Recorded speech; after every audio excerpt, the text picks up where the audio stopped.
Wassalatu wassalamu ala rasulillahi ajma'in. Nahmaduhu wa nasta'inuhu wa nastahdihi wa nastaghfiruh. Wa na'udzu billahi min syururi anfusina wa min sayyiati a'malina.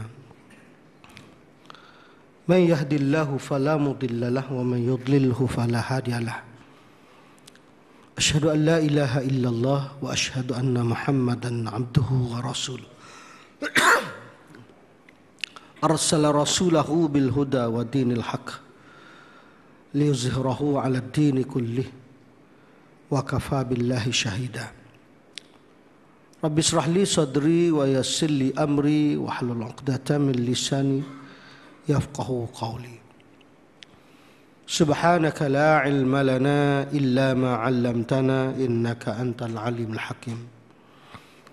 Rabbana iftah bainana wa baina qaumina bil haqq wa anta khairul fatihin. Allahumma faqqihna fid din wa 'allimna ta'wil. Rabbi zidna ilma warzuqna fahma. Amin ya rabbal alamin. Assalamualaikum warahmatullahi taala wabarakatuh. Qala Allah taala fil Qur'anil Karim,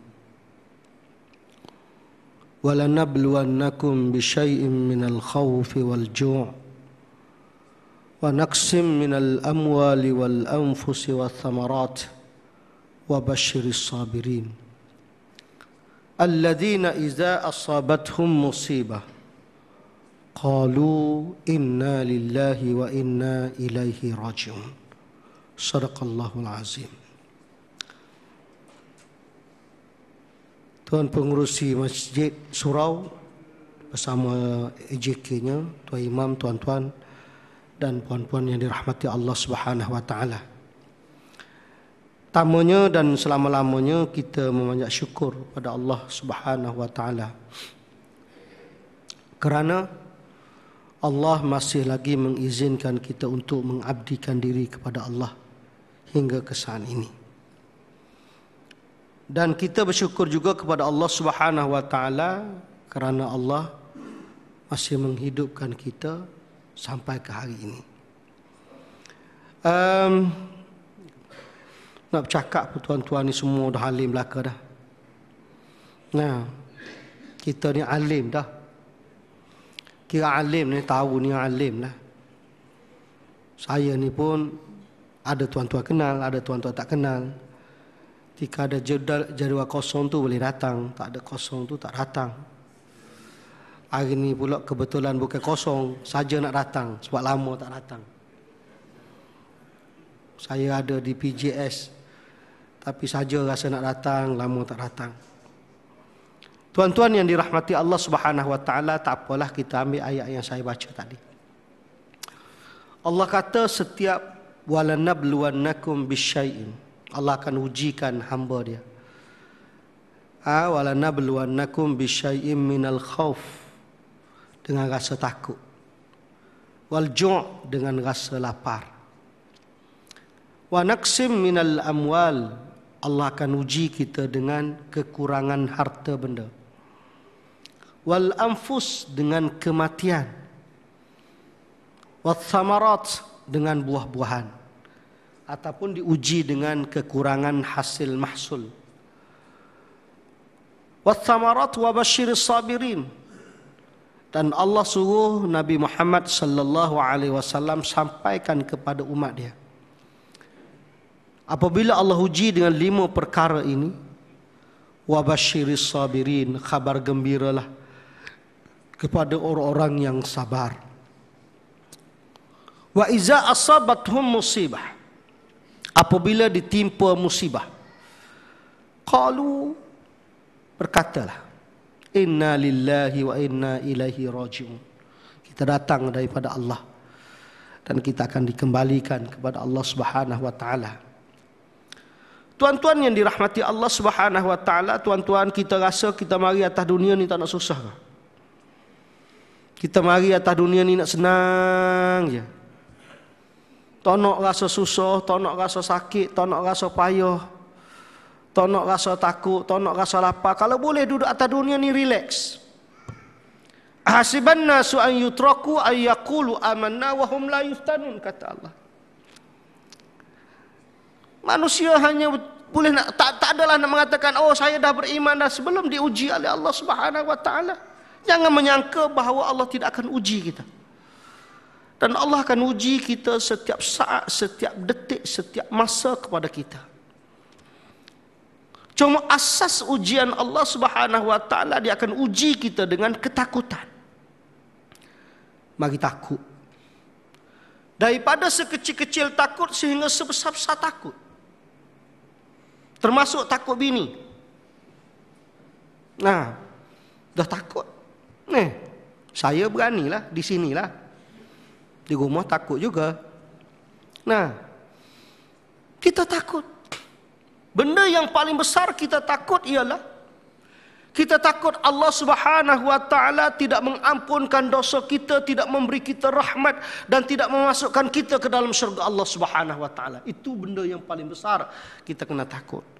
Waktu Allah sebut dalam Al-Quran, ittaqullah ya ayyuhalladzina amanu ittaqullaha haqqa tuqatih wa la tamutunna illa wa antum muslimun.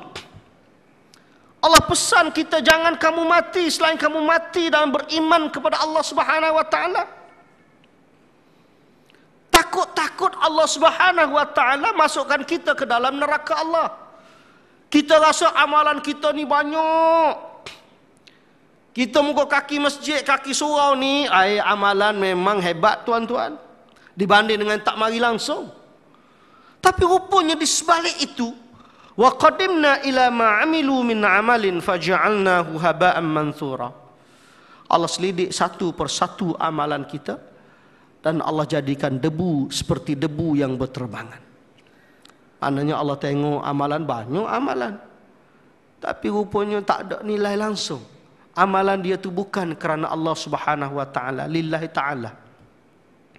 Bukan amalan dia itu bukan hanya untuk mencari keredaan Allah Subhanahu wa taala. Amalan dia adalah amalan riya, amalan sum'ah, amalan sombong, amalan takabur kepada Allah Subhanahu wa taala. Hak ni kita kena letak benda yang paling besar. Kalau takut-takut, takut tak boleh makan, takut tak boleh minum, takut tu tak ada masalah. Orang Kelantan Allah uji, minta maaf saya pun orang Kelantan, tapi muka kita duduk sini belakang.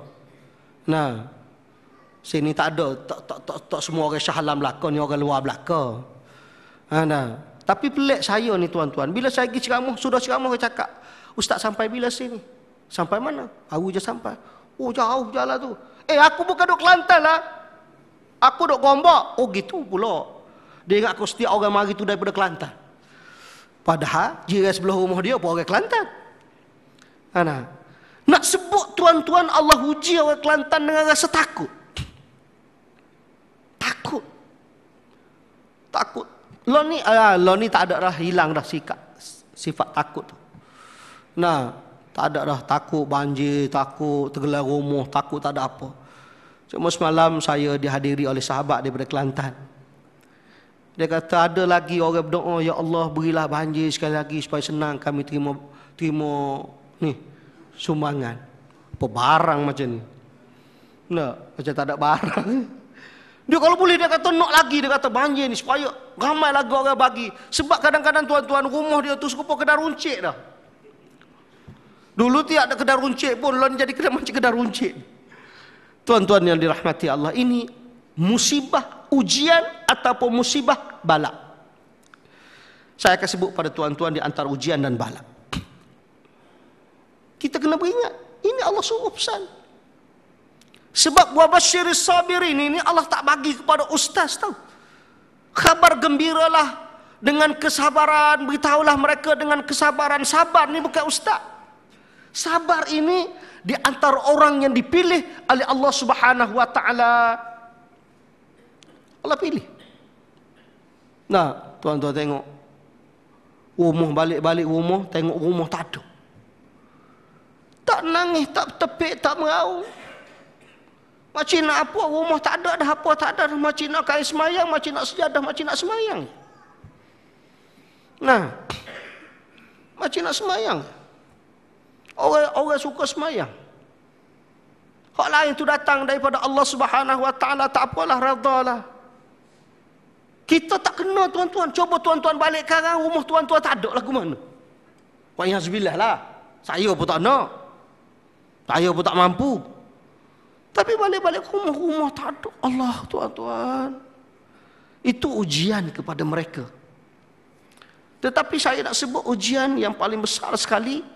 Hak yang sekecil-kecil ni saya rasa atas dunia ni tak ada apa, tak ada nilai. Tapi ujian kita takut ialah takut-takut Allah Subhanahu Wa Taala tidak terima amalan yang kita sujud dan kita rokok selama ini. Ini kena beringat. Sebab tu Allah Subhanahu Wa Taala sebut wa ma umiru illa liya'budullaha mukhlishina lahuddin. Nah, Allah suruh kita buat amal ibadat mukhlishina lahuddin. Dan tuan-tuan kena beringat, dan saya kena beringat, tuan-tuan juga kena beringat. Nabi sebut innamal a'malu binniyat wa innama likulli imri'in ma nawa. Tiap-tiap sesuatu itu ada niat dia.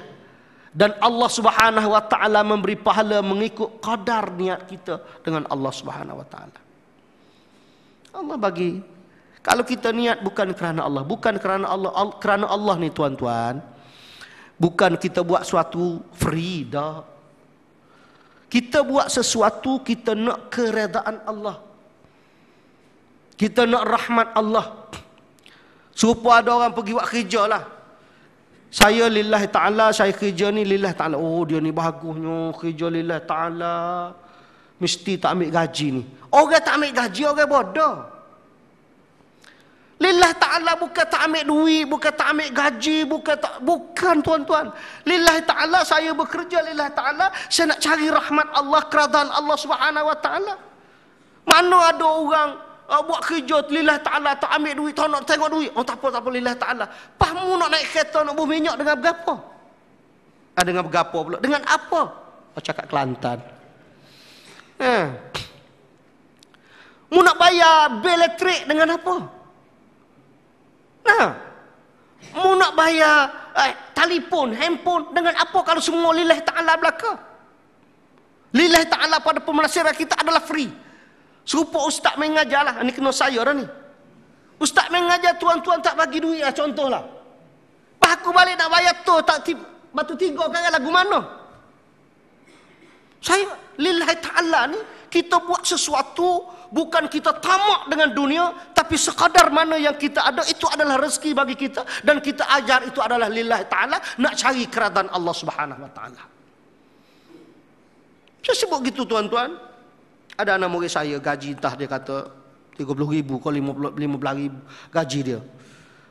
Dia kata dia tak ada apa, dia gaji 15,000 dan dia ditawarkan gaji 20,000, tapi dia tengok jawatan dia tadi dengan gaji 20,000 dia boleh pergi masjid ke, dia boleh pergi mesyuarat ke, setara mana banyak hebat kerja lah ke mana duduk. Dia kata saya tolak gaji 20,000, saya ambil 15,000 tu je. Biarlah ustaz tak naik pangkat tak apa. Saya nampak gaya 15,000 ni gaji saya boleh pergi surau, saya boleh pergi masjid, saya boleh sedekah, saya boleh belanja anak isteri, saya boleh pergi mana-mana. Alhamdulillah, tak ada masalah apa. Itu lillahi ta'ala. Bukan lillahi ta'ala mari kat semua lillahi ta'ala tak apa. Ambil. Supaya orang nego. Kita nego dia. Ambil lillahi ta'ala. Ambil belakang apa mun. Tak betul. Serupa kita buat amal ibadat dengan Allah Subhanahu Wa Ta'ala lillahi ta'ala, nak apa? Apa yang kita nak? Kita nak apa? Kita nak Tuhan terima amalan kita tadi. Terima itu maknanya kita nak dapat keredaan Allah Subhanahu Wa Ta'ala. Mengapa yang kamu duk minta syurga? Kerana lillahi ta'ala, ikut Tuhan lah, tak payah bagilah syurga ni. Sebab lillahi ta'ala aku buat kerana Allah, lillahi ta'ala, syurga aku tak nak. Mana boleh? Nah, kita nak syurga Allah. Kalau kita ibadat, kita nak sesuatu, ibadat saudagar kata Imam Nawawi. Ibadat saudagar.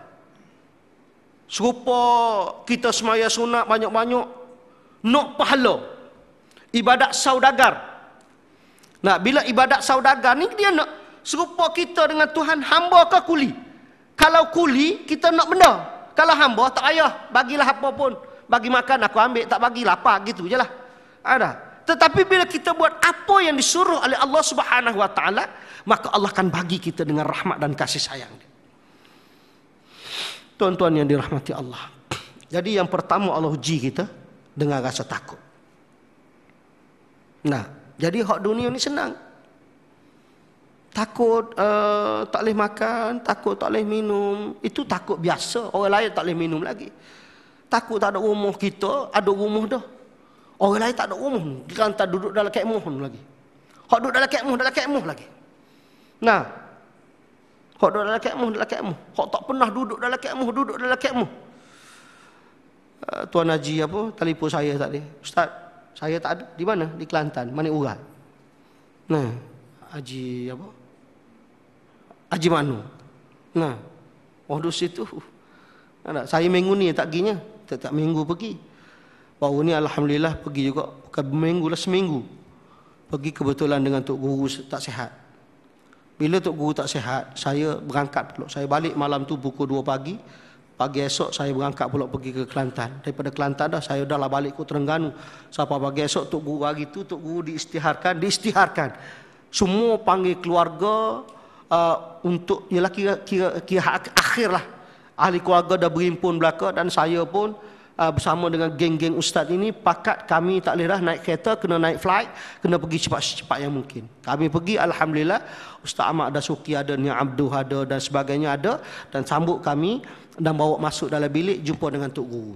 Masuk dua dengan Tok Guru. Tok Guru ni pun hebat tuan-tuan. Ada orang marah lah, pelik lah saya. Mana logik ni Aziz dah lah tak sedar duk bangun diri semaya tahajud. Cerita karut marut. Tuan-tuan, orang sakit tak bangun diri. Dia tidur, dia sedar nak semaya tahajud. Hak tu orang panggil bangun tahajud. Qiyamul lail. Bukan berdiri semaya ni, tak perlu berdiri. Mampu berdiri, tak mampu berdiri, tak mampu berdiri, duduk. Tak mampu duduk, baring. Tak mampu baring, mampus. Dia susah kau nak sebut bahawa Tok Guru ni Aziz bangun malam tahajud, setiap kali waktu bangun sembahyang. Nampak gaya mu ni tak pernah sembahyang sambil baring sambil duduk. Kita boleh bangun bila kita tak boleh bangun. Bila kita tak boleh bangun berdiri, kita sembahyang sambil berdiri. Tok Guru ni Aziz lagu tulah dianya.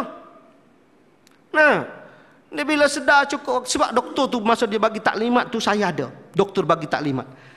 Dia kata setiap waktu tu dia ni kanser dia sapa ke otak dah, sapa ke paru, sapa ke otak. Sapa tu dia kata dia kena, doktor kena pensankan nak masuk ubat yang paling berat. Dia tak sedar Tok Guru ni. Tapi yang peliknya setiap waktu sembahyang bangun sembahyang. Bangun sembahyang bukan berdiri. Bodoh, oh ya dia gitu. Gitu dia. Dia sedar nak sembahyang. Nah, ni kita di tuan-tuan sakit gout pun tak sembahyang dah. Bapa tak sembahyang sakit gout. Nah, tak tahulah saya sebut ya, tuan-tuan mungkin hebat lagi lah. Ada sakit gout nak bangun tuan-tuan bukan main, nak pergi ke bilik air pula, nak ambil semaya pula. Oi. Masa tu mikir kalau boleh buat kaki, lepas tu sambung balik.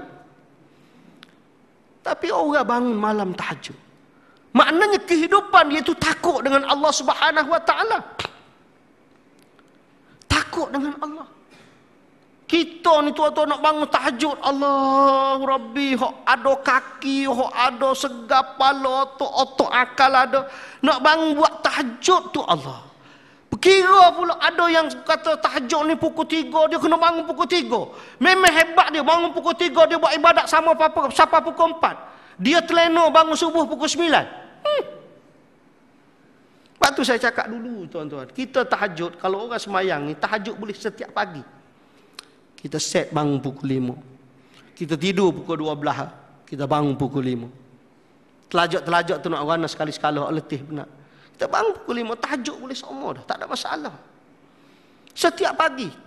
Tahajud ini bermula daripada 1/3 malam, 2/3 malam, sampai sebelum subuh. Kak kita buat sebelum subuh. Subuh pukul 6, 5 minit. Ni. 6, pukul 6. Oh, terlewat lah. pukul 6. Kita bangun pukul 5. Takkan tuan-tuan bangun pukul 6? Apa barang? Nah, bangun pukul 5, tajuk 2 rakaat. Selesailah. Doa dengan Allah Subhanahu Wa Taala, baca Quran sikit sebelum keluar daripada rumah. Pergi keluar. Sebab kita tak tahu amalan kita ni Tuhan terima atau tak terima. Kalau saya tahu amalan saya banyak, tuan-tuan, sekarang saya tak semayang. Saya duduk Mekah lama, berapa lama? Satu waktu semaya dalam Masjidil Haram 1,000, tuan-tuan. Kalau duduk sebulan? Tak, kalau balik berapa tahun, berapa bulan baru? Boleh berapa? Tak payah semayang lah. Pahala banyak. Nah, boleh kau gitu? Tak boleh? Tak boleh biar. Nah, nak kira pahala banyak dia.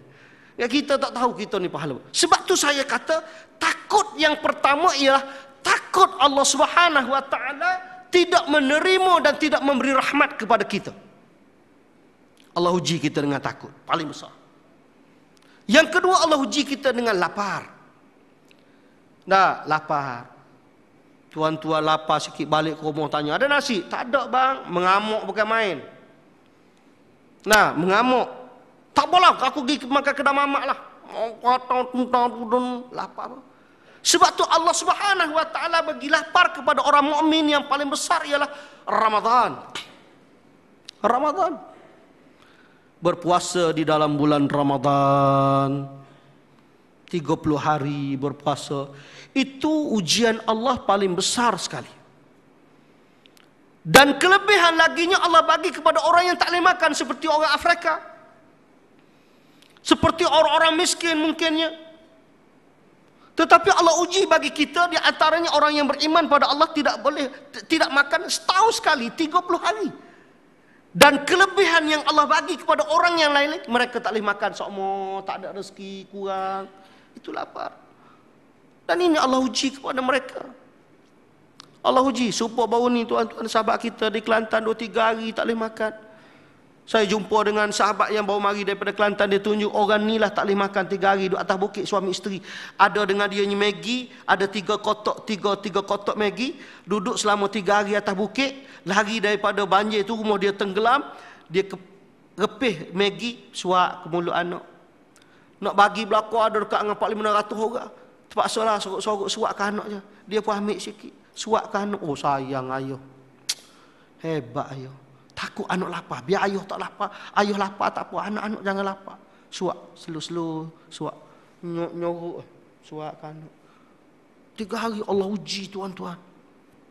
Kita cukup lekat. Saya insya-Allah lebihan makan ada.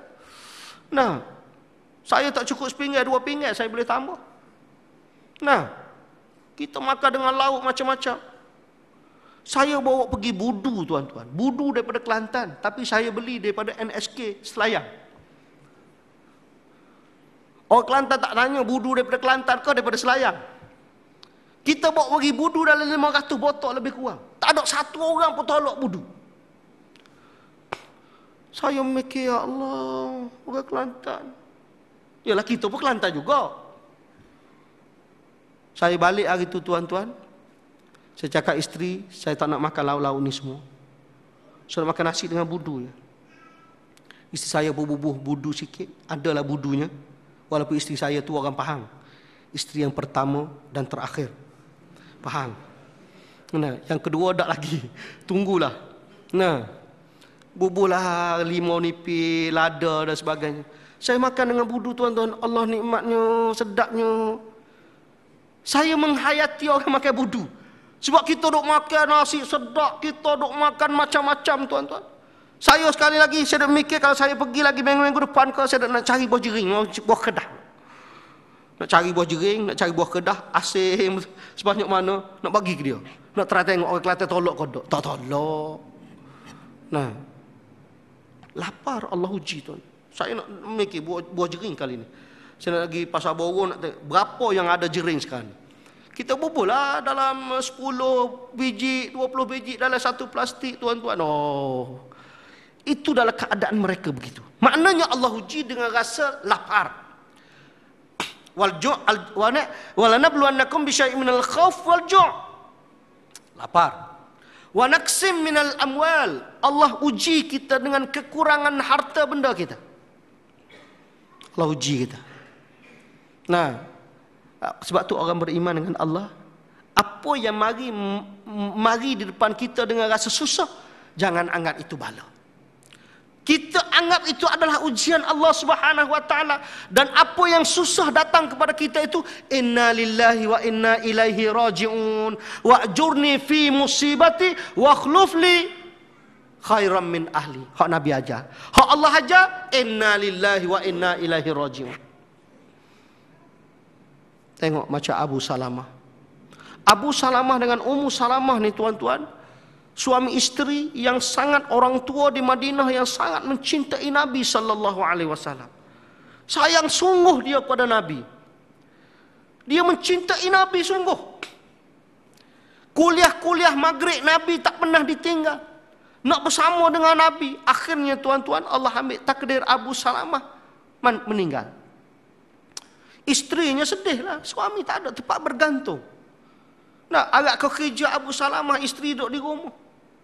Isteri duduk di rumah tak kerja. Tak kerja kerajaan, tak kerja swasta, tak kerja rumah lah. Tak ada tempat bergantungan. Tapi dia ni, dia pernah dengar Nabi ajar, sesiapa yang terkena musibah dibaca dengan inna lillahi wa inna ilaihi rajiun wa'jurni fi musibati wa akhluf li khairan min ahli. Dia pun baca inna lillahi wa inna ilaihi rajiun, inna lillahi wa inna ilaihi rajiun, inna lillahi wa inna ilaihi rajiun. Setiap kali ingat ke Abu Salamah, inna lillahi wa inna ilaihi rajiun. Dua kerja masuk teringat inna lillahi wa inna ilaihi rajiun. Teringat baca. Ketika dia berhadapan dengan musibah, akhir habis edah. Perempuan meninggal, suami meninggal, perempuan edah dia berapa hari? 4 hari. 4 bulan. Dia ada orang kata 4 hari. Gelenya. 4 bulan 10 hari. Habis 4 bulan 10 hari Rasulullah pergi ziarah Ummu Salamah. Ziarah, tanya khabar apa semua. Dia pun tanya Rasulullah, ya Rasulullah, apa hajat sebenar kau datang? Kata Rasulullah, ya Ummu Salamah, aku datang hajatnya nak meminang kamu. Nah, gentleman Rasulullah. Dia tak hantar WhatsApp, pergi jumpa direct. Nah, jumpa direct nak meminang ni. Terima, tak terima, sudah. Nah, saya style tu. Kalau saya nak, saya royak, nak kawak. Nak, tak nak. Tak nak, sudah. Tapi kita nak, dia tak nak. Kalau kita tak nak, dia nak. Tak jadi sama. Waktu sore lagi, insyaAllah lah 2 akan hantar. Nah, dia tengah solat hajat. Macam saya nak kon Nelofa. Nelofa tak nak. Nah, tak jadi sama tuan-tuan ada. Tak apa, itu kita gua aja. Akhirnya dia kata, aku datang untuk meminang kamu.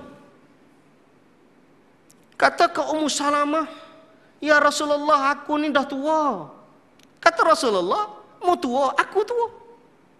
Oh, yalah juga. Nah, ya Rasulullah, aku ada anak perempuan. Mu ada anak perempuan, anakmu anak aku. Anak aku anakmu. Mu ada anak perempuan, aku ada Fatimah. Oh, yalah juga. Nah, nak jawab apa lagi? Kecuali kalau dia tak nak lah. Enggak, dia pencinta Nabi sallallahu alaihi wasallam, tapi bukan Yahanana. Dia pencinta Nabi. Bukan duduk ya Hanana, bukan. Pencinta Nabi, berselawat kepada Nabi sallallahu alaihi wasallam. Orang cinta Nabi selawat. Bukan cinta Nabi menyanyi. Understand? Cinta Nabi selawat. Tidak ada cinta Nabi menyanyi, tak ada. Cinta Nabi selawat. Nah, akhirnya dia cakap, ya Rasulullah, aku ni cemburu. Aku manusia yang kuat sangat cemburu. Kata Rasulullah, kalau kau cemburu, kau terima aku sebagai suami, aku doakan kepada Allah Subhanahu Wa Taala supaya engkau tidak cemburu. Nak bahas apa, nak bakang apa? Sebab Rasulullah kata begitu. Akhir terima Rasulullah.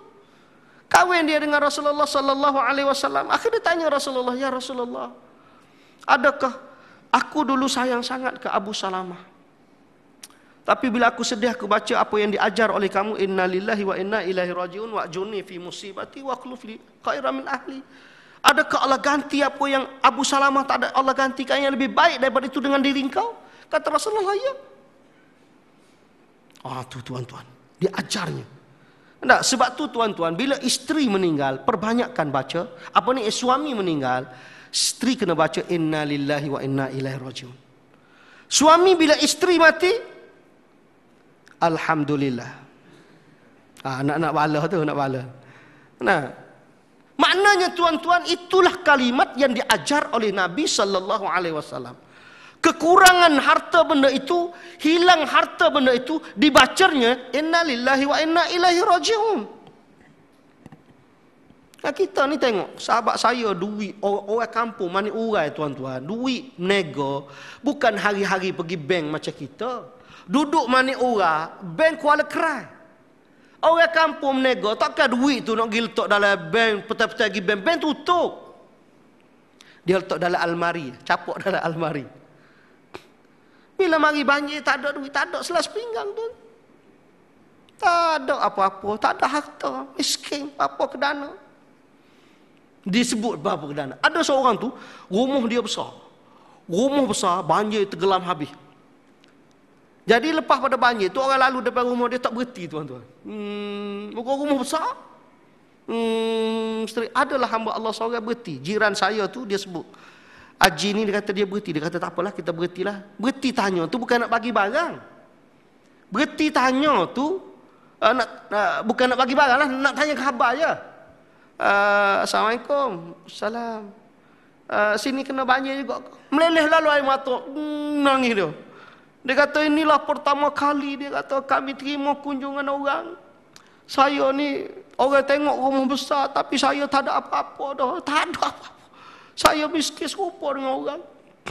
Saya pergi sekali tu tanya betul tak? Saya tanya ada orang mana orang tu. Saya tanya betul tak? Kata betul.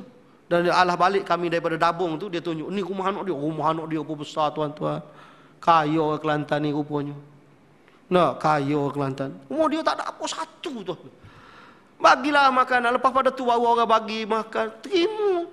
Selama ni dia tak pernah minta sedekah. Tak pernah orang bagi apa ke dia. Baru orang bagi beras, bagi lauk, bagi sardin. Orang kaya makan sardin. Wa naqsim minal amwal. Sebab tu tuan-tuan, kita ni bangga dengan apa yang ada. Dengan pangkat kita, mungkin hari ni kita pengarah.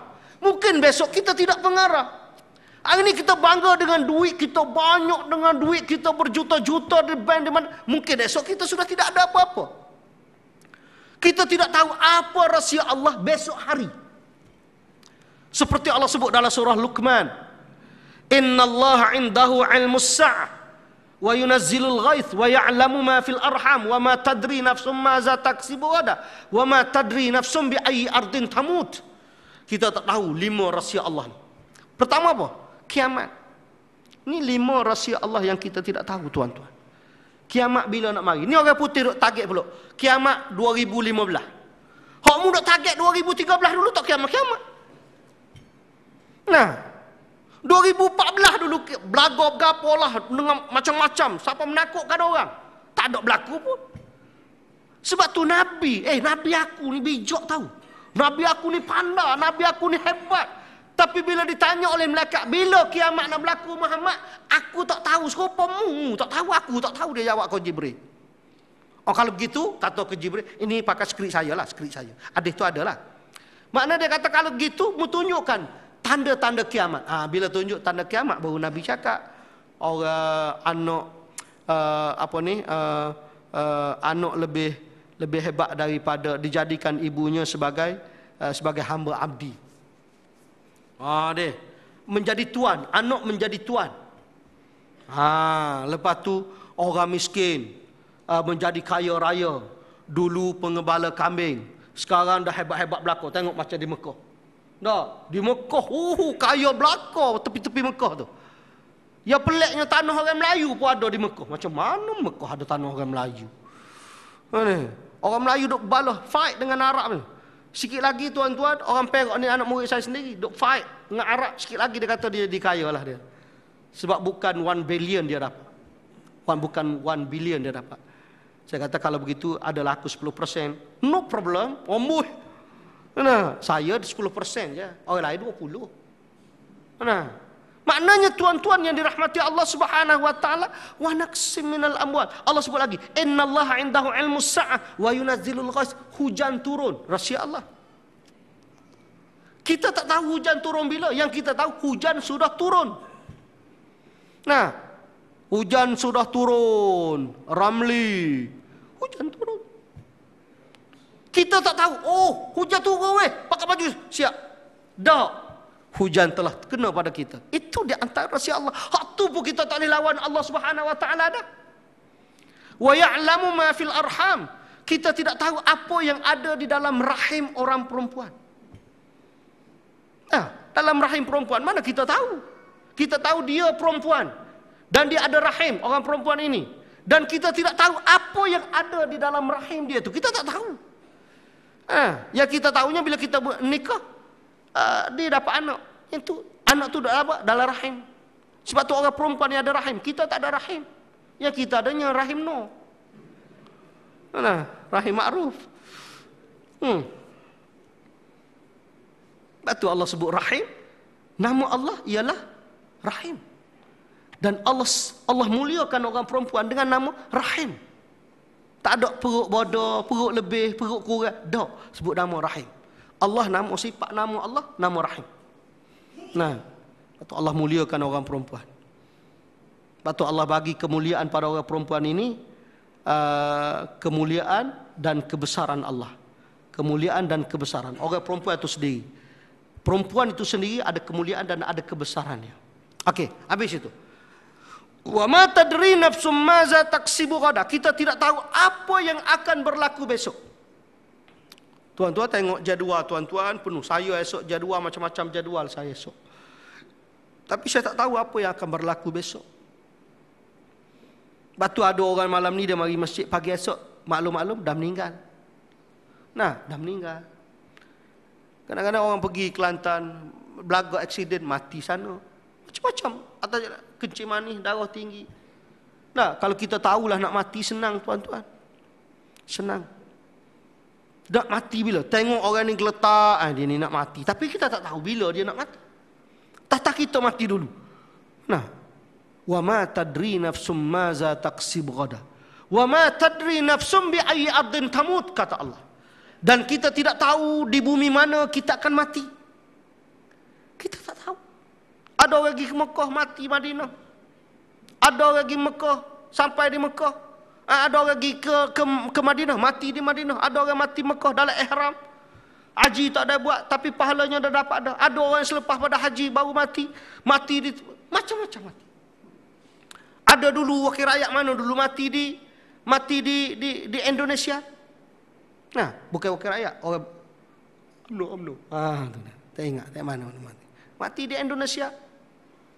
Nah, kita tak tahu mati mana tuan. Lah ni kita rasa aku nak mati sini, bumi kubur aku di sini, di bawah pokok beringin, teduh sikit. Dia nak kira bawah pokok beringin, teduh. Dia tak tahu dalam kubur panah. Amalan-amalan dia yang dia buat baik atau jahat ditolak oleh Allah Subhanahu wa taala. Jadi 5 rahsia Allah Subhanahu wa taala. Serupa Allah kata wadaksim minal amwal. Lah ni mu kaya, esok mu miskin. Lah ni mu senang, esok mu susah. Nah.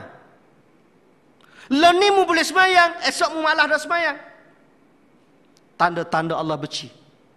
Nah, lah ni boleh mari masjid, esok mari malah dah aku. Sama je masjid surau. Pok-pok tu belakang. Belum. Nah, lama-lama tak pergi masjid. Allah uji. Wa naqsim minal amwal wal anfus, dengan kematian. Kematian tuan-tuan, Allah uji dengan kematian. Sangat sedihlah kalau keluarga, isteri dan anak dan sebagainya. Dan wathamarat, Allah uji dengan wa naqsim minal amwal, wathamarat, Allah uji dengan kekurangan hasil mahsul. Tuan-tuan, bila kita terkena salah satu daripada 5 perkara ini, Allah beritahu, wa iza asabatuhum musibah qalu inna lillahi wa inna ilaihi rajiun. Jadi bermakna hendaklah kita sentiasa membaca inna lillahi wa inna ilaihi rajiun. Jangan tinggal. Inna lillahi wa inna ilaihi raji'un. Sama dengan jangan tinggal kita berselawat kepada Nabi sallallahu alaihi wasallam. Okey, ini selesai masalah ujian Allah. Musibah bala. Musibah bala ni tuan-tuan, saya nak sebut 4 perkara je. Nah, kadang-kadang bala ni, sebab tu Allah sebut wattaqu fitnatan la tusibanna allazina zalamu minkum khassah. Takutlah kamu kepada satu fitnah Allah Subhanahu wa taala yang tidak menimpa orang-orang jahat saja, tetapi orang baik pun akan kena sekali. Takutlah kamu. Bala ni biasa dikaitkan dengan kejahatan. Mungkin sebab sekarang ni mengapa berlaku bala Allah Subhanahu wa taala? Pertama, manusia sudah lupa Al-Quran. Nah, tadi saya sebut bahagian ujian Allah. Sekarang saya sebut bahagian bala Allah. Mengapa Allah turun bala? Nah, mengapa Allah turun bala? Sebab mereka lupa Allah, lupa syariat Allah, lupa undang-undang Allah. Tak nak beribadat kepada Allah Subhanahu wa taala. Nabi Nuh alaihissalam diberi umur 1000 tahun, berdakwah 950 tahun.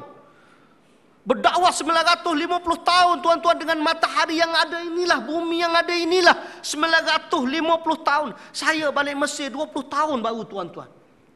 Umur saya 22. 22 kali 2 plus 5. Nah, 22 lah lebih kurang. 20 tahun saya berdakwah. Setara ni ya. Nabi Nuh 950 tahun. 80 orang je ikut dia. Dan Nabi Nuh lah Nabi yang pertama tebal balak tak ada permit yang menyebabkan banjir seluruh dunia. Jangan main-main Nabi Nuh. Orang yang pertama tebal balak tak ada permit. Banjir habis seluruh dunia. Kalau nak kait dengan balak lah kerana banjir. Nah, tapi bukan kerana balak yang ditebang oleh Nuh, tapi kerana umat dia lupa Allah, lupa syariat Allah. Thumma ja'alnaka ala syari'atin minal amri fattabi'ha wa la tattabi' ahwa allazina la ya'lamun, kata Allah. Kemudian kami jadikan satu syariat, satu undang-undang, satu hukuman. Muhammad mu kena ikut, Muhammad dan pengikut kamu kena ikut. Wa la tattabi' ahwa allazina la ya'lamun, jangan kamu ikut hawa nafsu orang yang tidak mengetahui, orang-orang yang bodoh, kata Allah Subhanahu wa taala. Ya tuan-tuan, mengapa berlaku balak?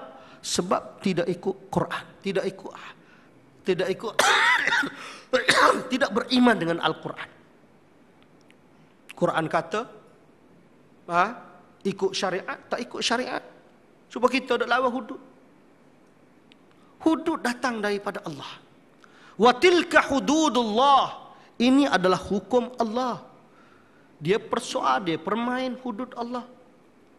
Ada sebab mengatakan bahawa banjir Kelantan tu sebab Kelantan nak buat hudud lah tu. Tengok. Nah. Hudud ni apa?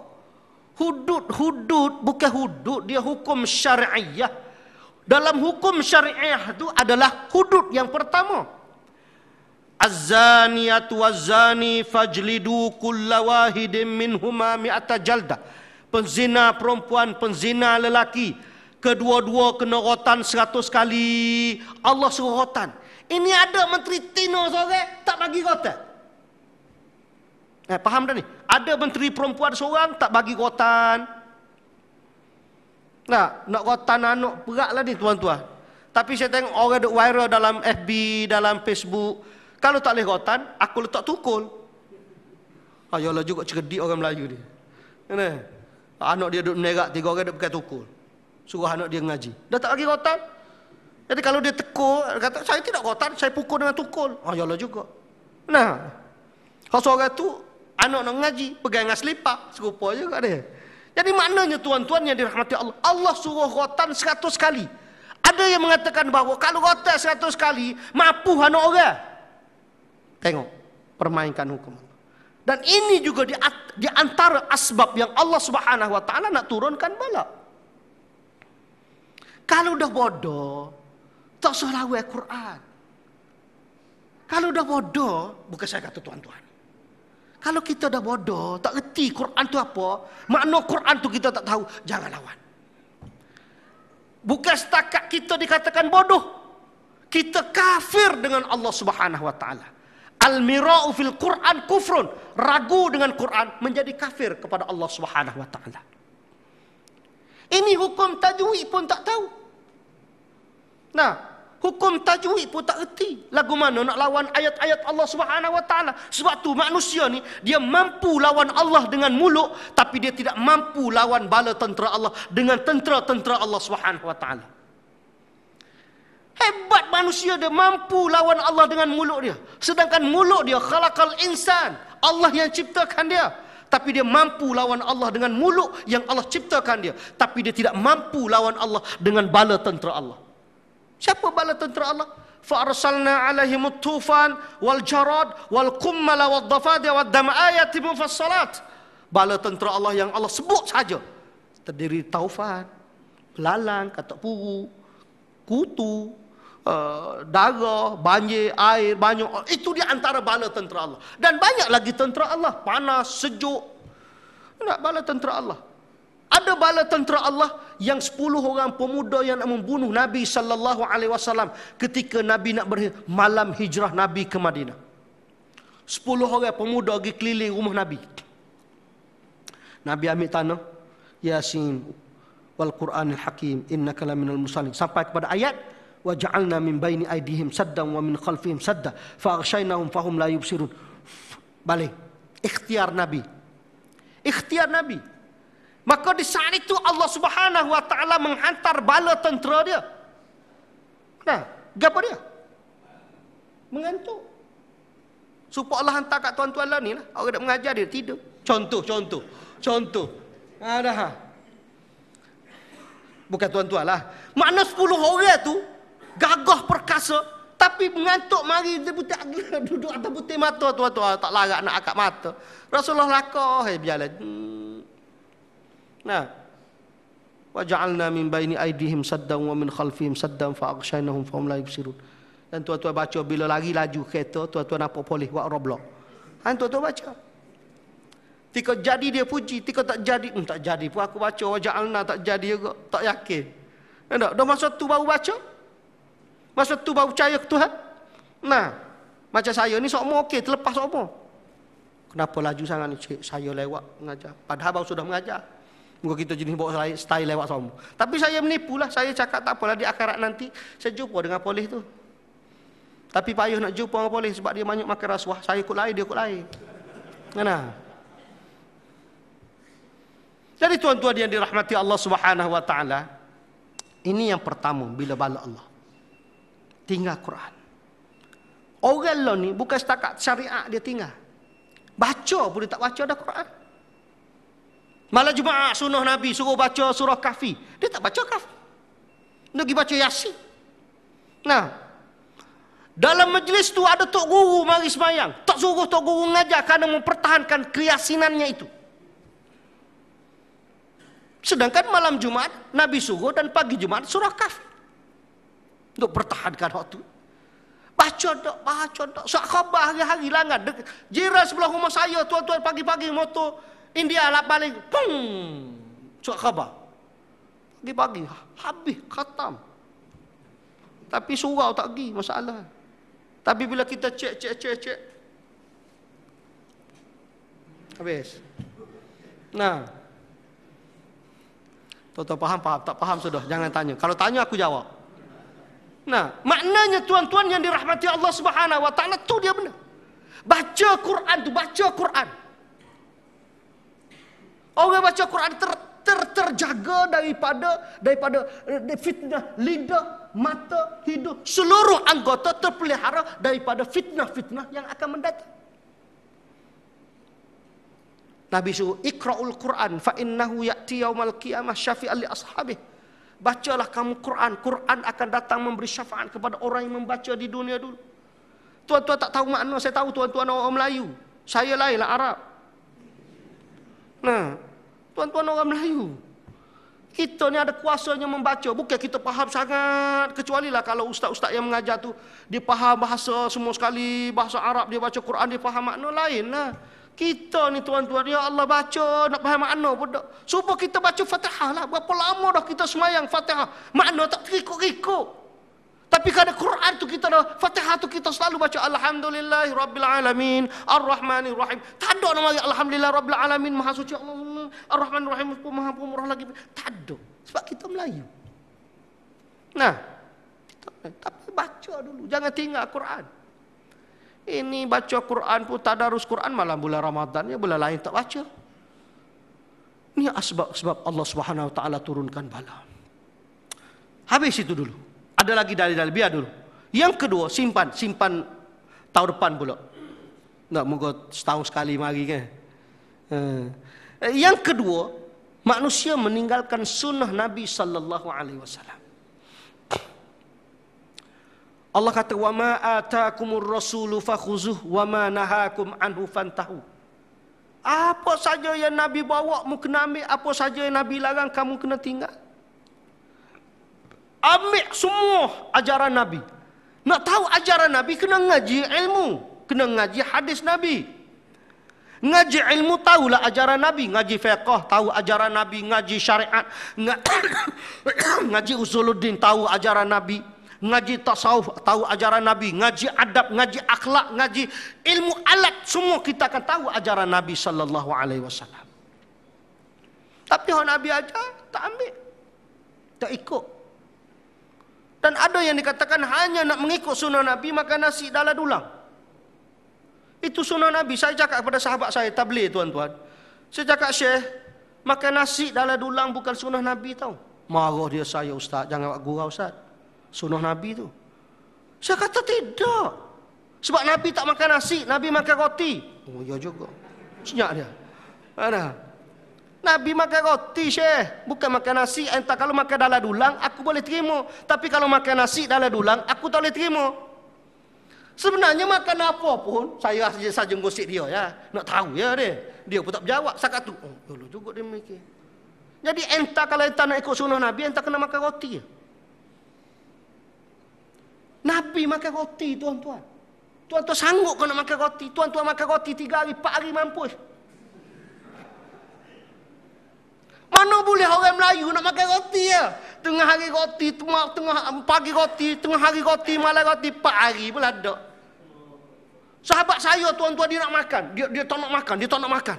Dia tak nak makan, takut badan dia besar, kau takut darah tinggi. 3 hari tak makan, tuan-tuan, tak makan nasi. 4 hari, 5 pinggir dia makan. Tak lagi. Apa sebenarnya, apapun adalah sunnah Rasulullah sallallahu alaihi wasallam. Tengok supaya kita. Supaya kita setakat ni, supaya kita duduk dalam majlis ilmu. Sunnah Rasulullah sallallahu alaihi wasallam yang paling pertama dan yang paling besar. Majalisul ilm riyadun min riyadil jannah. Majlis ilmu adalah kebun daripada kebun-kebun syurga Allah Subhanahu wa taala. Nah, lepas tu dia ajak saya, Ustaz, jom kita keluar 3 hari. Saya kata, keluar 3 hari? Sikit lah. Dia ada peringkat, dia kata 3 hari. Lepas tu seminggu, 40 hari. Saya kata, Syekh, saya tak keluar 3 hari. Saya keluar hari-hari. Saya keluar hari-hari pergi mengajar. Dia kata mengajar lain, keluar ni lain. Saya ambil dia letak rumah, saya syarah 1 jam. 1 jam. Saya yang kat TO. Tak bayar pun saya apa satu. Tapi saya yang bagi dia TO. 1 jam saya syarah ke dia. Tentang dia kata mengajar lain, dakwah lain, 3 hari lain. Saya bukan nak marah sahabat saya tabligh, tidak. Bagus kerja tabligh ni. Kerja orang tabligh ni tuan-tuan. Satu cerita di Vietnam, ada orang Melayu hampir dengan puluhan ribu orang yang masih lagi orang sana, orang Islam sana makan babi. Di Vietnam satu. Di Vietnam. Dan dia sembahyang dalam masjid dia, ada lagi toko ular. Dan orang pergi duk mengajar dia, dia lawan. Tapi usaha tabligh tuan-tuan, usaha jemaah tabligh yang menyebabkan ada sebahagian baru sedar. Makan babi haram, makan bewok haram. Dia bewok pun dia makan tuan-tuan. Nasib baik boyo tak makan. Sebab dia tahu boyo makan dia. Ini usaha orang tabligh. Tapi baguslah, kerja tu bagus. Tapi jangan silap faham beberapa perkara je. Itu ada. Kerja tu bagus. Jangan sampai majlis ilmu pun dia tak nak. Ni majlis ilmu tak nak. Ini bukan sunnah Nabi. Tak kena lah.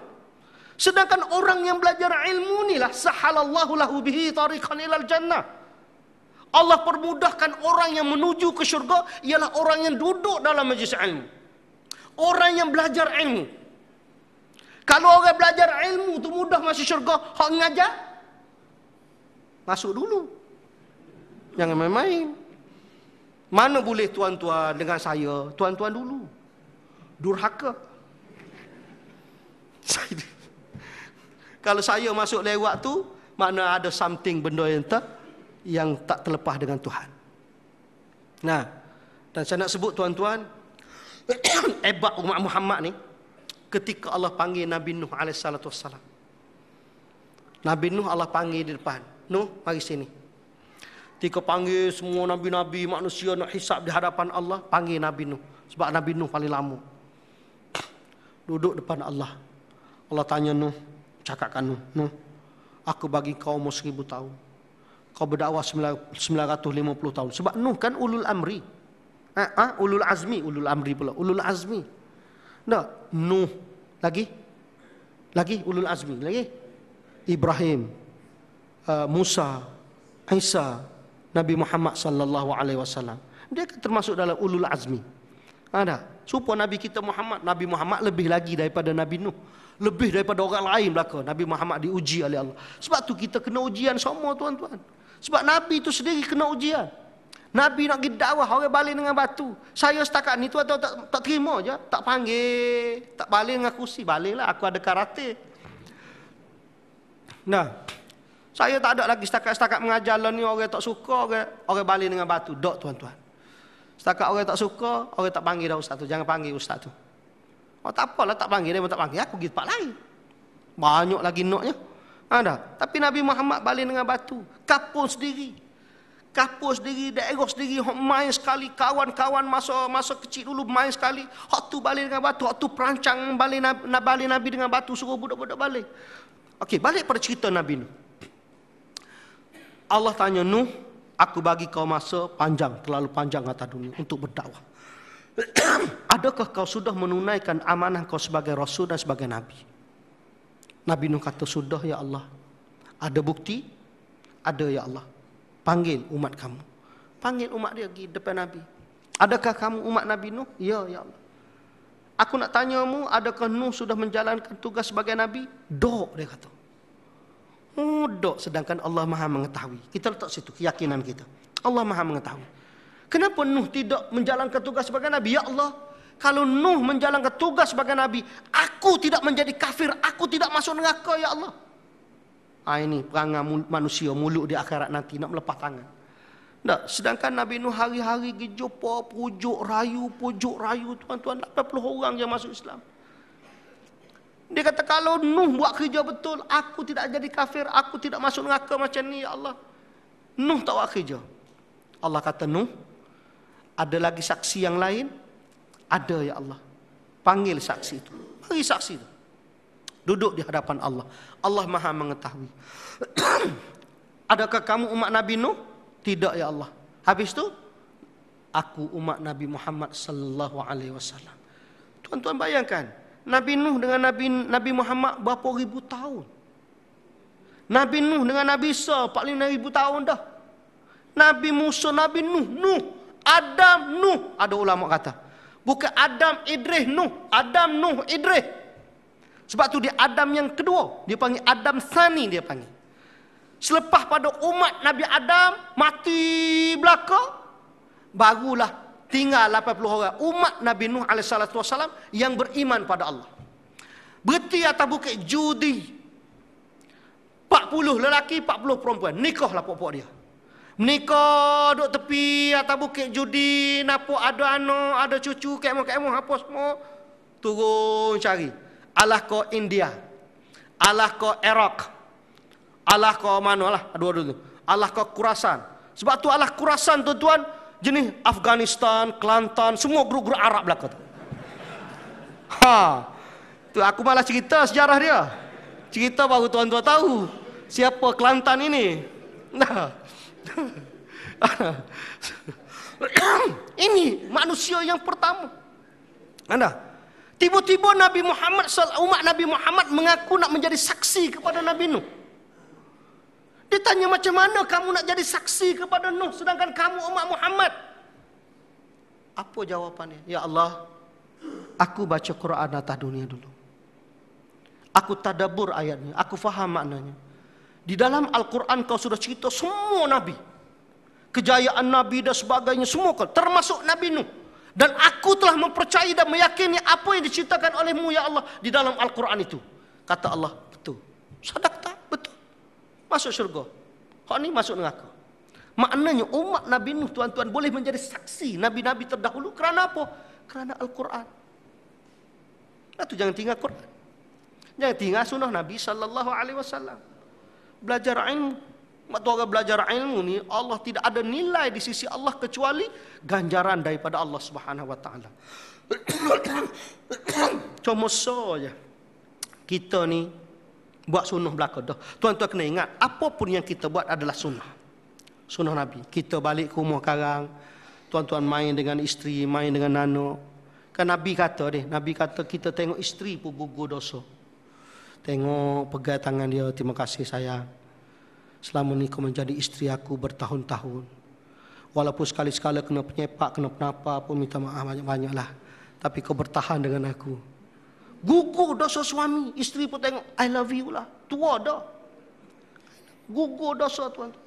Itu seorang. Kalau 4. Tuan-tuan pegang 4 semua. Tu saya bagi cadangan lah. Tuan-tuan berani sila. Aku takut. Sebab dia cakap abang kahwin saya kerat. Ingat ada cerita di viral dalam FB baru ni pasal Cina tu kerat tu. Nah, dia hantar email kepada kasih dia, tak ingat tutup email. Dia baca ke bini dia tuan-tuan. Oh, dia cari peluang suami dia tidur, dia pergi kerat. Dia pergi kerat. Bawa ke hospital, tak puas hati tuan-tuan, pergi kerat di hospital, balik kot tingkap. Balik kot tingkap, dia bangun, dia sepak, dia pukul isteri dia. Tak apalah, cakap mana, pergi carilah. Barang aku tu jatuh kat tingkap. Orang pergi cari, tak ada tuan. Tak ada mau kata kucing, dia makannya kucing atau anjing. Dua ni memang minat kali benda ni. Sebab tu tuan-tuan tidur kena pakai kain, takut kucing makan. Tu kerak tu kerja kerak tu. Kalau di Thailand dulu dia kerak, dia letak, dia sakut dengan belon, terbang. Mana tak tahu. Tak benar ni tak ada spare part. Kalau ada spare part tak apa tuan-tuan. Sebab tu kita ni setakat tu je lah kita bercakap ni. Tak apalah, dah lah setakat tu lah. Ada. Ala kulli halnya, kita ada isteri. Rahmat Allah, sunnah Nabi SAW. Apapun yang kita buat selagi tidak bercanggah dengan syariat Allah Subhanahu Wa Taala dikira sebagai sunnah Rasulullah SAW. Berdalil kepada antum a'lamu bi umurid dunyakum. Kita mengetahui urusan dunia kita. Walaupun dalam hadis itu keluar atas dasar Nabi tak bagi sahabat-sahabat Nabi kawinkan pokok kurma asalnya. Jadi Nabi kata, siapa yang ajar kahwin pokok kurma ni? Dia kata zaman dahulu jahiliah dulu, orang Yahudi dulu buat kerja lagu ni. Oh, Nabi kata jangan ikutlah perangai Yahudi. Nabi lah kan? Sahabat pun tak buat kan? Tak kahwinlah pokok tadi. Tak kahwinlah pokok kurma. Menyebabkan pada tahun itu Nabi makan kurma yang kemek-kemek. Kecil-kecil je. Nabi tanya, kenapa pula kurma jadi macam ni? Rasulullah, sebab Rasulullah tak bagi kahwin. Ada. Kami tak kahwin lah pokok kurma. Asalnya kalau pokok ni dikahwinkan, dia jadi gemuk. Tengok orang, kalau tak kahwin ku, bila kahwin, gemuk. Orang sendiri.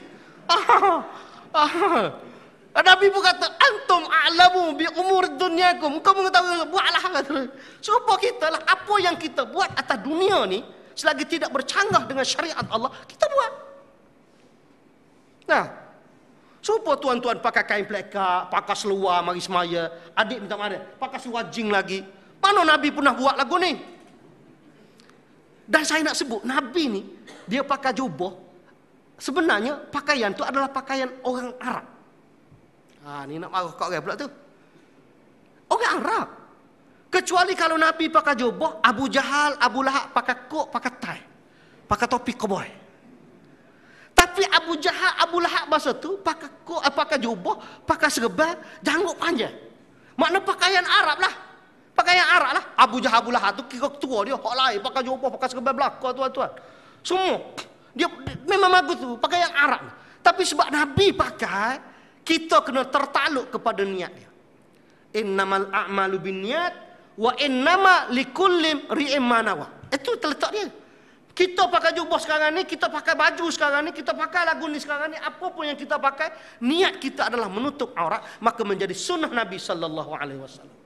Tak ada apalah mu nak pakai t-shirt ke, nak pakai seluar jeans ke, semayalah. Ni pakai jubah tak semaya, nyanyi. Saya berhenti Dubai tuan-tuan. Saya duduk pergi Dubai, saya pergi Dubai. Jalan malam sahabat saya ni, ada orang Arab tu kita tengok. Dia tak pakai dia pakai jubah, dia kita tanya. Min aina anta? Oh dia pun kata, oh kawan saya tak kerti cakap Arab. Saya dengar, saya tak tahu ya, malah cakap. Dia bercakap orang putih. Oh dia kata, engkau duduk sini, engkau nak Filipina ke? Dia tahu Filipina. Saya mikir tuan-tuan dia, saya mikir. Kalau saya ni bukan ustaz lah dia. Apa salah kak aku ambil waktu tidur seorang Filipina? Seronok tuan-tuan. Kita kalau tak fikir dosa, nafsu jahat, inna nafsa la'ammaratun bisu. Memang no. Saya, siapa dia ada? Saya dengan dia aja. Tuhan suku bahasa. Yang penting aku boleh duduk dengan Filipina. Urut-urut kaki, cukuplah. Hidup jari-jari sikit. Seronok. Nah, supaya isteri kita balik rumah abang letih ya. Kan sedap seronok. Hilang sikit. Walaupun sakit. Macam mana bang? Tak terasa dah tua. Macam mana bang? Okeylah, bolehlah. Kan? Dia tawarkan perempuan tuan-tuan. Saya kata apa tu, dia kata tak nak. Aku orang Malaysia, aku Muslim, alhamdulillah. Dia jawab orang putih lah. Saya tak tahu apalah. Saya reti orang putih ni. Yes, no, alright, thank you. I love you, I miss you. Itu yang saya tahu. Hak lain minta maaf, saya tak tahu. Lepas pada tu saya pun tak apa turun lah ke hotel. Jalan nak tunggu pagi esok ni. Saya bunyi macam dong-dang. Saya pergi tengok. Pergi tengok tuan-tuan, rupanya disco. Perempuan-perempuan Filipina banyak. Duduk joget, pakai jubah. Jatuh sekerbel, angkat. Sekerbel jatuh, angkat. Dia pakai sekerbel. Tak sebelah. Duduk atas bahu Tino. Arab mana reti joget? Hak Tino tu lah joget pandai je. Dia tak reti joget. Lepas pada tu tuan-tuan, dia pergi minum arak. Tempat saya duduk borak. Duduk borak dengan kawan, nonden. Dia pergi minum arak. Saya tengok dulu. Oh ni lacak. Nak banding orang Melayu pula tasbih dia tak ada tuan-tuan. Laju. Tapi arak sebelah. Saya tengok Allahu Akbar. Nah. Lepas tu dia mabuk. Kawan dia mari cakap. Kenapa kau minum siapa mabuk? Lepas ni kau nak bawa kereta macam mana? Aku tak ada tolong lah macam ni. Lepas ni anak kau kemau. Tak apalah aku bawa. Kau bawa macam ni kau aksiden mati. Siapa susu aku yang juga susu? Dia balas. Saya faham muka saya Arab. Nah. Apa dia? Nak ceritanya pakai jubah, pakai serban, egar. Tuan-tuan pakai seluar jeans. Tak minum arak. Seluar jeans sembahyang. Sunnah Nabi sallallahu alaihi wasallam. Sebab tu kita buat amalan baik. Allah beritahu sendiri, "Wal takum minkum ummatun yad'una ilal khair," kata Allah. Ya'muruna bil ma'ruf wa yanhauna 'anil munkar wa ulaika humul muflihun. Kita nak berjaya tuan-tuan, kita kena jadi ummah yang mengajak orang perkara yang baik, yakni ajak orang buat baik dan cegah orang buat munkar. Baru kita berjaya dunia dan akhirat. Wa ulaika humul muflihun, kata Allah. Bukan susah nak masuk syurga ni. Bukan susah nak masuk syurga. Kata Nabi, ara'aitum apa dia Nabi Allahumma salli alaihi. Ara'aita iza sallaitul maktubat wa sumtu Ramadan wa ahlaltul halal wa haramtul haram wa lam azid ala zalika syai' adkhulul jannah, kata Nabi. Qultu na'am. Nah, ditanya apa Nabi? Ya Rasulullah, aku ni sembahyang 5 waktu je. Aku tak buat sunat-sunat. Aku puasa dalam bulan Ramadan. Aku tak buat sunat-sunat. Puasa sunat aku tak buat. Aku puasa Ramadan, aku sembahyang 5 waktu. Dan aku tidak tambah apa yang diajar oleh kamu. Tak ada lebih, tak ada kurang. Aku buat hak tu je. Adakah aku masuk syurga? Nabi kata, qalu na'am. Nabi kata, hak tu masuk syurga. Padahal dengan sunat lagi, dengan tu lagi, dengan ni lagi, sunat Nabi lagi, tak masuk syurga lagi kah? Lepas tu saya malam ni saya nak istihar. Saya nak istihar tuan-tuan masuk syurga belakang. Lebih pada Nabi pula. Tuan-tuan masuk syurga belakang. Cuma yang pertama tu saya dulu. Situ syarat dia. Berdalil kepada apa? Berdalil kepada hadis Nabi, kullu ummati yadkhuluna al-jannata illa man aba. Qala wa man ya'ba ya Rasulullah? Man ata'ani dakhala al-jannah wa man asani faqad aba. Kita ada dalil sebelum nak sebut tuan-tuan ahli syurga. Tapi dalamnya saya tak tahu. Zahir tu setakat tu lah. Ada. Semua umatku masuk syurga belaka kecuali orang yang tak nak. Sahabat tanya, siapa yang tak nak ya Rasulullah? Semua orang pakat nak masuk syurga belaka, dia pun tak nak. Eliket pun nak masuk syurga.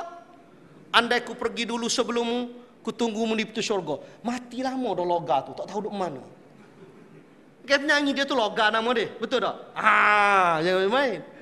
Saya kalau tahu dak jadi ustaz, aku tak minat eliket. Tapi lo ni bila jadi ustaz, bila tinggal lagi eliket, suka pula. Dia jadi klasik, kau tak tahu apa dia. Dekat-dekat 50 ni tuan-tuan. Dekat silap. Silap kita romol. Ada. Mari jadi klasik. Kadang-kadang buka klasik nasional tu sedap je lagu. Tapi tak apalah, tak apa, kita jangan lalai. Kita dengar tapi jangan lalai. Jangan dengar sampai tak semaya, dengar sampai gila babi. Babi gila pun lagu tu. Itu yang tak boleh. Kita dengar, oh ini kenangan lama. Mengusik jiwa dan sebagainya lah. Tak apa tuan-tuan. Jangan sampai kita lalai dengan Allah. Okey. Saya rasa saya cerita setakat sunnah Nabi. Jadi sunnah Nabi yang saya nak tekankan di sini, tuan-tuan kena ingat satu je. Allah pilih kita semaya Jumaat dah. Tapi ada satu je kita tak ikut sunnah Nabi. Nabi kata, sempurnanya solat, sempurnanya wudu. Wudu tuan-tuan sempurna, maka wudunya solat. Sebab tu mana wajib? Solat dengan wudu. Wajib wudu. Solat tak wajib. Mana boleh solat wajib kalau wudu tak wajib? Kalau tu wudu, Nabi kata, Allahumma salli ala Muhammad. La yaqbalullahu salatan ghaira bi tahurin. Allah tidak akan terima solat seseorang sekiranya dia tidak berwudu, dia tidak suci. Mana kena wudu? Wudu tu wajib. Nah, selesai. Tetapi ada satu sunnah lagi yang saya duk perhati orang tak berapa minat. Kita duduk dalam dekat nak sembahyang Jumaat belakang ni. Satu sunnah. Nabi kata apa? Saf. Rapatkan saf, luruskan saf. Kita pergi masuk ikut lain ikut tak kira lah, dekat kau jauh kau kita tak kira. Asalkan kita masuk saf. Sedangkan kesempurnaan salat ialah kesempurnaan saf kita. Sebab tu Allah Subhanahu wa taala letak surah Saf, satu surah dalam Al-Quran nama surah Saf. Anda daripada sekecil-kecil saf hingga sebesar-besar saf. Sebab tu bila kita sembahyang kena rapat bahu. Ada orang Arab ni dia rapat kaki. Ni saya tak ada sembahyang, saya perapat kaki, dia buat lari. Saya cuba perapat dia buat lari. Itu jenis orang Mukhiti tu apa Afrika. Saya sembahyang belakang dengan dia tadi. Kau main laju. Saya baru ia kan nak budu, saya baru Ar-Rahman rokok doh. Gagal aku. Macam dia ni semaya ni. Baca lagu mana laju sangat ni. Tak apalah. Saya cuba rapat dia buat lagi. Saya cuba lama-lama saya terkekeng. Kita tak tengok situ. Kesempurnaan sembahyang kita tertaluk kepada saf kita. Sebab tu kita ni satu jemaah. Kita ada sakit hati, ada bala. Sebab hati kita pecah. Allah tidak satukan hati kita. Satu lagi kita sembahyang pun tak berapa khusyuk walaupun jemaah. Nah, sebab kita duduk jauh. Setuh pun tak kalau kita pergi dengan kawan, tak rapat. Nah, sebab tak rapat. Sepatutnya rapat. Sunnah Nabi sallallahu alaihi wasallam. Saya tak berapa jelas. Tak berapa ingat tu. Ada hadis Nabi sallallahu alaihi wasallam yang beritahu Nabi beritahu lurus dan rapatkan saf itu kesempurnaan solat tertaluk kepada saf itu sendiri. Ini sudah Nabi, hak kecil lagu ni kita tak boleh buat. Lagi kita nak yujahiduna fi sabilillahi bi amwalikum wa anfusikum zalikum khairul lakum in kuntum ta'lamun. Nak pergi berjuang jihad, nak mati syahid di sisi Allah Subhanahu wa taala. Bunyi mati pun takut dah. Mu mati esok. Jangan gora mati-mati ni. Ni jangan gora mati. Jangan bergurau. Gora pula. Jangan bergurau mati. Faham tak faham sudahlah tuan-tuan. Saya bila Syekh naik tu kelantar lah balun mu cari dengar faham tak faham sudah. Jangan nak bergurau pasal mati ni. Sedangkan Allah nak jihad fi sabilillah. Hak tu jangan nak bergurau lah. Mati tak boleh weh. Sebab tu yang Allah kata, hak kita suka, Allah tak suka. Hak Allah suka, kita tak suka. Hak kita suka, Allah tak suka. Gapo dia? Mati jihad. Allah sebut dalam Al-Quran. Kalau sunnah itu pun kita tak boleh buat. Saya pun tak faham mengapa orang Melayu tak boleh nak bersentuh. Semaya tak boleh nak sentuh, rapat tak boleh nak sentuh. Ataupun dia bersentuh tu rasa gerah, kau guana tak tahulah. Dia bersentuh. Gitu ke? Tak apa. Ataupun mungkin dia tak ada rasa selesa, rimah ke. Ataupun kawan dia sebelah tu busuk tiak ke apa ke, wallah. Ana. Sedangkan sunnah Nabi SAW, macam mana nak suruh kita petaukan hati kita, kemah hati kita, semayang kita sempurna, sonok kita semayang jemaah, itulah tanda dia. Yang tu pun tak boleh nak buat, tuan-tuan. Lepas tu kita nak lepas ni, sahabat-sahabat kita biar semayang. Kalau tidak rapat kaki pun tak apa, tuan-tuan. Rapat bahu pun okey dah. Tapi jangan sejengkal. Ni kawan kita semayang sejengkal kita. Hak ni duduk datang, ngukur gitu. Lain dia gini, ngukur gitu. Mana boleh. Tak lurus. Lurusnya saf itu adalah tumit dia, bukan depan dia. Orang Melayu tengok depan, sebab tu dia tengok depan, bukan tengok belakang. Sebab tu askar lurus, tengok belakang. Belakang. Ya memang. Anak tentera tuan-tuan, jangan main. Sebab tu tengok belakang. Saya pun masa masuk apa dia panggil? Pembarisan dululah sekolah-sekolah menengah tu. Tengok belakang, bukan tengok depan, tak lurus depan, tengok belakang. Sebab tu kepala saf ketika nak sembahyang siapa dia? Zaman Nabi. Siapa dia tuan-tuan tahu? Kepala yang menjaga saf zaman Nabi, siapa dia? Yang nak meluruskan orang sembahyang, siapa dia? Ali. Sayyidina Ali radhiyallahu anhu. Ali kena pastikan saf tu betul, baru sembahyang, baru Rasulullah boleh akad takbir. Cuba cari hujah. Tuan-tuan cari hujah. Tanya ustaz-ustaz. Ada dalil tak ustaz? Sayyidina Ali pastikan saf tu betul dulu. Lepas tu turun ke Sayyidina Umar. Saya pergi ngaji Mesir, tuan-tuan. Guru saya, salah seorang di antara guru saya, Syekhul Masyaikh, Ra'isul Lujnah Al-Quran, Tasihih Al-Quran Al-Azhar. Dia rabun mata. Saya pergi ngaji dengan dia. Lama 3 tahun saya ngaji dengan dia. Secara talaki. Bukan ngaji dalam kelas. Ngaji luar, tuan-tuan. Naik bah, turun bah, nak pergi ngaji dengan dia. Bila sapa di masjid dia, setiap kali dia cakap, mu nak pergi ngaji dengan aku sebelum zuhur. Semayang zuhur dengan aku. Kita pergi semayang zuhur. Sampai ke asar. Ngaji sampai asar. Semayang asar dengan aku. Alhamdulillah saya boleh istiqamah lah dengan dia. Walaupun mulut dia, ya Allah. Himar. Tuan-tuan aku himar. Keldai. Saya boleh tahan lagi keldai. Yahmar Bashar dia panggil. Datuk Seri Keldai. Oh tu tak tahan dah. Allahu Akbar. Datuk Seri dah lah, tak apa dah, okey dah.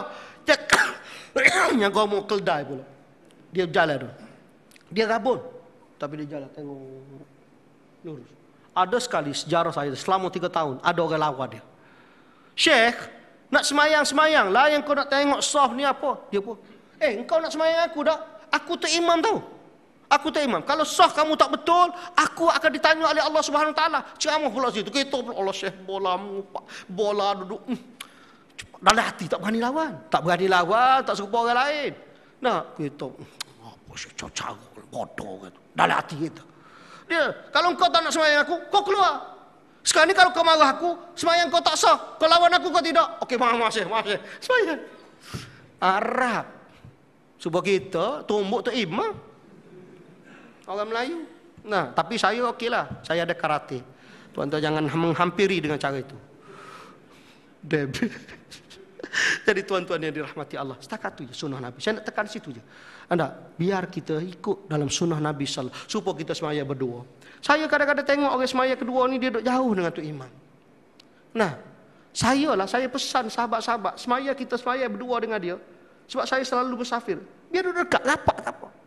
Orang belakang mari, Allahu Akbar. Ni kalau tarik nyanyi tuan-tuan. Ada orang persoal sekarang. Kalau kita tarik orang semayang, kita mengganggu orang semayang. Nah, kita pergi tarik. Macam tadi ada dia. Dia tarik yang baju. Dia tarik baju. Dia terbunuh cuba-cuba. Ada, tarik. Satu dia panggil mengganggu orang semayang. Kalau kita setuh dalam semayang, Allahu Akbar. Kita ni ada sesuatu. Sedangkan kita nak nak beritahu sesuatu pun tak boleh dalam semayang. Jadi saya pun nak cari ada dalil kau tidur. Tuan-tuan jumpa tak dalil bila sembahyang sentuh orang sembahyang? Ada dalil tak? Kalau ada tuan-tuan, tolong tuan-tuan mesej saya, minta nombor dengan Cik Haji Makno. Saya ni dalil Ustaz. Bila sembahyang boleh sentuh orang sembahyang. Nah, sebab tu kita pergi belakang Allahu Akbar. Dia dengar-dengar, tak dengar sudah. Makna kalau tak dengar, tak mengaji lah orang duduk belakang tu. Mau dengar dah orang. Menyikit. Allahu Akbar. Memang orang tak dengar. Allahu Akbar. Takbir kuat baru orang dengar. Ni Allahu Akbar. Jadi waktu tak dengar lah. Sebab tu kita kena pergi duduk belakang tu imam. Nah, ini dia nya pergi duduk belakang situ pula. Jadi sama-sama dengan orang duduk dekat. Jadi sepatutnya kita pergi belakang imam. Allahu Akbar. Ni undur. Jangan duduk belakang tu imam. Jangan pula ni undur. Dia masuk dekat tu imam. Kenapa? Ada. Supaya orang tanya saya. Minta sikit lagi. Saya nak perhabis sikit lagi. Sebab lama tak mari kan. Sepatut. Haji Makno kata Ustaz perhabis pukul 12. Tapi dia kata, saya cakap kalau pukul 12, 2 payment. Oh dia kata okey. Pukul 9 lebih. Ada. Bila dia kata, supaya. Apa dah saya nak sebut? Allahumma salli ala Muhammad. Tak apalah. Setakat tu je lah. Mudah-mudahan Allah merahmati kita dunia dan akhirat. Jadi kita kena ingat musibah itu ada di antara ujian dan ada di antara bala Allah. Jadi ujian Allah bagi orang mukmin, apa yang datang kepada kita itu semua kita kira ujian untuk kita mendapat pahala Allah Subhanahu Wa Taala. Jangan dikatakan bala. Kecuali kalau ada zaman Nabi macam zaman Nabi Saleh, Nabi Nuh, Nabi-Nabi yang lain mereka menentang Allah. Jadi kalau kita kata bala, sebab apa? Ada manusia-manusia yang tidak yakin dengan Allah, tidak mengikut sunnah Nabi sallallahu alaihi wasallam. Tak ada soalan tak? Tak ada soalan macam biasalah. Saya ni tuan-tuan tahu. Saya mari bawa produk di belakang tu. Saya toke kepada produk. Toke produk ubat gigi dan minyak zaitun. Cuma saya nak maklum pada tuan-tuan, ubat gigi tu saya buat daripada minyak zaitun. Ubat gigi ni ada 15 ubat gigi yang ada di Malaysia, semuanya coyonu alik, kecuali 2 ubat gigi. Ini Jakim beritahu saya. Kilang orang Melayu yang pertama, kilang orang Melayu Muslim, kilang Muslim 100% ada 2 je dalam Malaysia. Satu halal gel, satu lagi kilang Tenergy ubat gigi yang saya buat minyak zaitun. Kilang saya 2 je. Hak lain semuanya coyonu alik. Tahu coyonu alik? Cina belakang. Nah, Sofi, Unza, Cina. Walaupun ada dalam tu board director Melayu dan sebagainya, mukmin. Kilang Cina. Apa saja ubat gigi yang ada adalah Cina. Cuma Jakim kata beritahu kepada masyarakat gini ya Ustaz. Ubat gigi halal Jakim orang yang bukan Islam, halal Jakim Muslim produk. Hak mana tuan-tuan nak? Ubat gigi. Kalau Colgate halal Jakim, tapi bukan Islam. Dan tuan-tuan tahu kalau ubat gigi yang ada di belakang itu, yang toke dia tuan-tuan tahu. Kalau tak tahu, memang durhaka. Nah, memang itu. Sebab saya sendiri, kebetulan saya ada mahatafis yang perlu saya biaya mahatafis. Saya asalnya hanya membuat untuk mahatafis.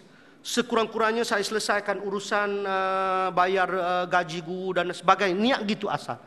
Tetapi bila saya ke depan dalam ubat gigi, saya menjadi fardu kifayah. Tuan-tuan makan halal belaka dah. Tiba-tiba makan yang bukan Muslim yang buat bermakna menjadi syubhah. Saya tak nak berani kata haram. Tapi saya kata syubhah. Sebab innal halal bayyin wa innal haram bayyin wa bainahuma umur mutasyabihat. Halal tu jelas, haram tu jelas. Yang di tengah-tengah itu adalah syubhah. Syubhah kalau mengaji hadis 40 yang saya mengajar di seksi 9 surah Ittihadiyah, saya sebut bahawa itu adalah barang yang syubhah, hampir kepada yang haram di sisi Allah Subhanahu Wa Taala kalau kita tahu. Satu. Dan kelebihan ubat gigi saya adalah minyak zaitun. Minyak zaitun Allah sumpah dalam Al-Quran. Watin wazaitun. Allah sumpah. Tuan-tuan tengok kurma, Allah letak dalam Quran. Pisang Allah letak dalam Quran. Semua ada dalam Quran. Tapi tidak sumpah. Yang sumpah watin wazaitun. Allah sumpah. Minyak zaitun itu tuan-tuan, Nabi suruh minum. Minumlah, sapuhlah, kerana dia datang daripada pokok yang berkat. Bukan masak. Nabi suruh minum. Sebab tu saya tanya Arab, maka macam mana nak minum minyak zaitun? Dia kata minum 2 sudu pagi, 2 sudu sebelum tidur. Kita ada 25 ml dalam kita, minyak zaitun boleh merawat. Boleh merawat. Sebab tu Nabi tuan-tuan tengok dalam Syama'il Nabi Muhammad. Ada pernah Rasulullah disebut umur 60 kepala botak. Ada Rasulullah umur 50 sudah beruban seluruh rambut. Beruban Nabi bukan kerana benda lain, kerana baca An-Nazi'at yang menyebabkan sorak berubah. Kita pun minta maaf lah dia. Saya alhamdulillah tak ada berubah. Sebab saya selalu botak, tuan-tuan tak nampak. Ada. Tapi bila dia panjang, aku tak larat orang kata tua dah. Saya kalau orang panggil abang tu kira cantik lah. Tapi kalau panggil pakcik, berasa nak napas itu lalu. Nah. Tapi tak apa tuan-tuan, itu kita gurau. Sebab itu minyak zaitun tuan-tuan, memang dia kena minum. Nabi suruh minum. Kalau tak ada tuan-tuan sudu, minum dengan tudung dia tu. Minum minyak. Kalau tak mampu minum, minum dengan madu. Minum dengan madu. Masuk madu dulu, baru minum. Itu kelebihan minyak zaitun. Saya pergi ceramah di Melaka. Saya cerita tentang khasiat minyak zaitun. Orang Melaka beli tapi tak minum. Ada seorang pergi, Habib Ali Zainal Abidin. Kau dalam TV semua tu. Macam tak ada orang Malaysia dah. Orang Indonesia pula pergi ngajar. Tak apalah, biarlah. Dia pergi Melaka, dia cerita khasiat minyak zaitun. Serupa saya cerita. Pakak beli. Habis beli. Aku cerita tak beli. Jadi saya nak cakap ke Haji Makno selepas ni, tolong tukar nama saya. Jangan nama Ustaz. Tolong bubuh nama Habib Rozali. Baru orang percaya. Barulah dia minum tuan-tuan. Rupanya lepas pada dia minum tu, dia ada kencing manis. Dia jumpa dengan saya di kedai saya di Batu Cave. Dia cakap, Ustaz, saya dulu dia kata kencing manis. Kencing manis ni, efek dia bangun seorang. Dia bangun seorang. Selepas pada dia minum minyak zaitun, adik dia bangun dulu. Kacau dia menyebabkan dia kena bangun. Jadi maknanya, orang kencing manis ni, tenaga dia kurang. Jadi dia kata dia selama ni tak bangun. Tapi selepas pada minum minyak zaitun. Sebab minyak zaitun saya tuan-tuan, keladak. Yang berkeladak. Keladak ni ada satu syarikat Melayu. Dia pergi jual tuan-tuan dengan 250 ml. Dia jual RM39.9. Dia kata ini minyak zaitun 30 kali ganda kuasa dia. Saya jual setahun lebih, saya tak tahu 30 kali ganda. Tapi saya bagi kepada orang, alhamdulillah. Orang batu karang apa semua, alhamdulillah. Nak cerita yang keladak ni adalah original. Yang tuan-tuan ambil jernih tu, dia dah tapis, dah masak, dah beberapa kali. Yang ni cool press, yang pertama baru buah, yang dia keluar warna hijau. Yang tu yang keladak. Itu yang penting. Itu yang sebenar original. Sebab tu saya sure tuan-tuan. Kalau tuan-tuan tak beli hak saya pun tak apa. Tuan-tuan pergi beli tempat lain. Tuan-tuan pergi beli kedai Zabidi. Kedai Zabidi, situ ada. Tapi tuan-tuan pergi beli situ pun hak saya juga. Hak gitu je lah. Ada. Jadi maknanya tuan-tuan, tuan-tuan minum minyak zaitun. Kalau tuan-tuan macam kita nak kan less kolesterol, nak bypass. Elok sangat minum minyak zaitun. Bypass, keluar pas, masuk pas tu cantik sangat minum. Ini ni. Nak tuan-tuan minumlah. Saya sure tuan-tuan jangan jadi, sebab ini sunnah Nabi sallallahu alaihi wasallam. Sekadar itulah Nanti kawan saya tunggu kat luar, dan sebahagian daripada itu adalah sumbangan tuan-tuan untuk sekolah, untuk pelajar-pelajar dan anak-anak tahfiz saya. InsyaAllah mudah-mudahan. Aku qouli hadza wa astaghfirullahalazim lakum. Assalamualaikum warahmatullahi taala wabarakatuh. Bismillahirrahmanirrahim.